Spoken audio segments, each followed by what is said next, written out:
Eto na nga paling update dito sa pinapagawa namin sa aming kwarto mga mare. So ayun na nga, pina-extend nga pala namin yung kwarto para mas malaki yung aming master's bedroom. At eto na nga, nilalagay na nga nila etong sliding door. At dahil wala pa nga kaming kwarto mga mare, doon na muna kami nag-i-stay kila mama. Tapos bumibisita-bisita lang kami dito. Pinagawa ko na nga rin pala etong aming kusina or etong aming lababo mga mare. Kung naalala nyo, color black yung tiles na nandyan. Kaya papalitan namin siya ng color white para aesthetic. Ganon. Excited na rin talaga ako mag-room tour sa inyo mga mare. Aayusin ko lamang to, papagandahin lang muna namin to, tapos saka tayo magro-room tour. Anyways, nailagay na nga pala nila etong aming bintana mga mare or etong aming sliding window. Hindi na nga pala ako nagpagawa mga mare, bale eto pa rin yung gamit namin dun sa una naming kwarto, bale nilipat lang. Una ko nga palang pinatapos etong aming kwarto mga mare para mailipat na namin etong aming mga gamit na nandito sa labas gawa ng sobrang alikabok na. So yun, at dahil okay na nga yung kwarto namin mga mare, etong at una nga naming pinasok etong aming higaan na sobrang alikabok na. Paano ba naman kasi sobrang dami talaga mga ginawa dito sa bahay. So yun, nagtulong-tulong na nga kaming lahat dito mga mare para matapos na to at para makapaglinis na kami. Kailangan na nga din namin mag-general cleaning dito sa bahay dahil sobrang maalikabok talaga at napakadumi. So yun, pinagtatatanggal na nga rin pala muna namin eto mga gamit dito sa may kama namin para makarga na nila at mailipat na dun sa aming kwarto at para makalinis na din ako doon. So yun, nagtulong-tulong na nga sila mga mare gawa ng napakabigat nga neto. Bali, una nga pala nilang ginawa mga maris, tinanggal na muna nila etong napakalaking foam. Nilagay na muna nila sa gilid para maipasok nila etong aming kama. Medyo mabigat din kasi talaga etong mattress na to mga mare, kaya yan tinanggal na nga nila muna. At sunod naman nilang kinuha mga mares etong ang aming kama. Bali, una nga nilang pinasok dito sa aming kwarto. Dito nga nila dinaan sa may sliding door mga mare. Akala ko nga hindi magkasya, buti lang talaga nagkasya, kaya ayan, napapasok nga nila etong aming kama. At habang busy-busy nga sila sa pagpapapasok ng mga gamit mga mare, ako naman busy-busy din ako sa pagpipintura dito. May mga itim-itim kasi mga mare, kaya ayan, inayos ko nga yung pintura namin. May natira pa kasi sa pintura na ginamit ng mga gumagawa dito sa bahay mga mare, kaya yan, pininturahan ko na lamang yung may mga itim-itim para maganda din tingnan, ganon. Sa mga oras nga na yan, nag-iisip nga ako kung saan namin banda ilalagay etong aming kama mga mare, kung dito ba malapit sa bintana or dito sa may malapit sa pinto.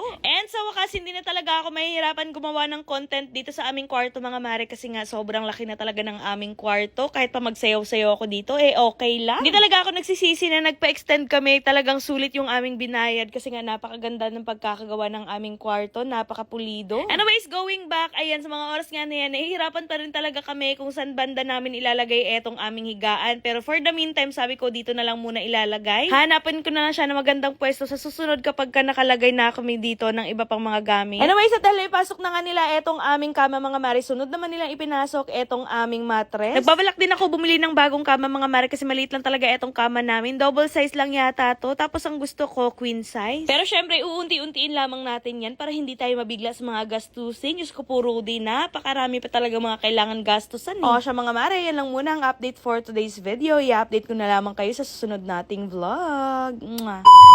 Oops, wag nyo na muna escape itong video na to dahil at the end of the video, mamimigay tayo ng 500 pesos GCash sa mga magda-download at magre-register nitong Slot Ace. So dito nga pala sa Slot Ace guys, ituturo ko sa inyo kung paano ako nananalo at naglalaro dito. So eto nga pala yung nilalaro ko, itong Super Ace, ipapakita ko sa inyo guys, ayan. Mag-bet lamang tayo dito ng 1,000 pesos and then click na natin to.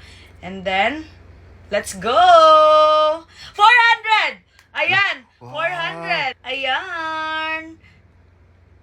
200 ulit. 200 ulit. Ayan, 800. 800. Ay, 3,600. 36. Oh my God. Nanalo ulit tayo. 300. Not bad. Ayan. Grabe. And 2,400. Ayan. Well, halang laki. 24,000. Oh my God. Massive with Grabe. 26,000. Ang laki.